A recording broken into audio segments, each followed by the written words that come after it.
Mohēra – maiga, grezna un gaisīga dzija, kas prasa īpaši saudzīgu kopšanu. Bet kā tad jāveic tā īpaši saudzīgā kopšana? Šajā video parādīsim, kā pareizi mazgāt mohēras izstrādājumus, lai tie saglabātu savu formu, mīkstumu un ilgmūžību. Atceries, mohēras izstrādājumus mazgāt nevajag bieži, tikai tad, kad tiešām nepieciešams.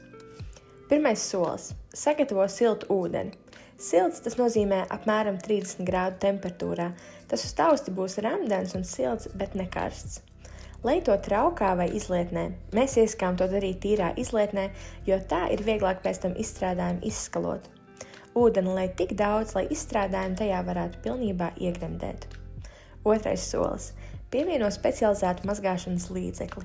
Var lietot jebkuru dzijai paredzētu mazgāšanas līdzekli, bet mēs no pieredzes noteikti varam ieteikt šo, ko var iegādāties bulijāni.com. Pietiks ar nelielu daudzumu, kādu saujiņu. Parasto veļas pulveri nepievieno nekādā gadījumā, tas bojā dzijas struktūru. Kad ūdens ir sagatavots, tad ir laiks sagatavot mazgājamo izstrādājumu. Mūsu gadījumā tā ir jaka, tādēļ aizpogājam visas pogas, tas palīdz saglabāt formu gan jakai, gan tieši pogu caurumiem, uzmanīgi salokām uz pusēm un iegremdējam ūdenī. Ar maigām roku kustībām iemasējam mazgāšanas līdzekli, bet bez berzēšanas vai vilkšanas. Atstājam apmēram 15 minūtes mērcēties un ļaut mazgājumam līdzeklim iedarboties. Kad 15 minūtes ir pagājušas, tad izlejam netīro ūdeni un uzmanīgi izspiežam lieko mitrumu, bet neko neberzē un nežmiedz. Tad piepildi izlietni ar nedaudz vēsāku tīru ūdeni un ar maigiem kustību manevriem, kā redzams video, sāc skalošanu. Kad mazgājamais izstrādājums atkal izskatās kā sākumā, tātad nav saburzīts vai deformēts, tad zini, ka viss ir izskalots.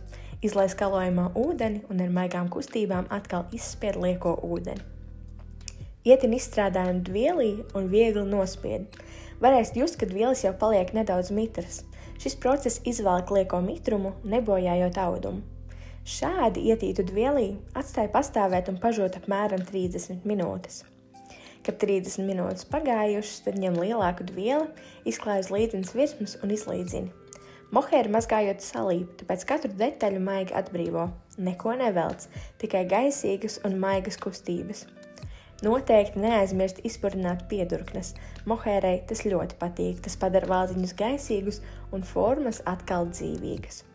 Izklāj izstrādājumu uz dvieļa un izlīdzini plecus, sānu un apakšas vielas. Šis ir ļoti svarīgi. Pārliecinies, ka visas vielas ir viena uz otras, jo šādā formā, kādā ir izklāts izstrādājums, tas arī izžūs. Vēlreiz pārbaudu formu un tad ļauj žūt dabīgi, izvairoties no tiešiem saules stariem vai raģatoriem. Žūšana var aizņemt vairākas stundas vai pat diennakti. Ļauj tai notikt lēni savā tempā. Un viss, tavs mohēras izstrādājums nu ir tīrs.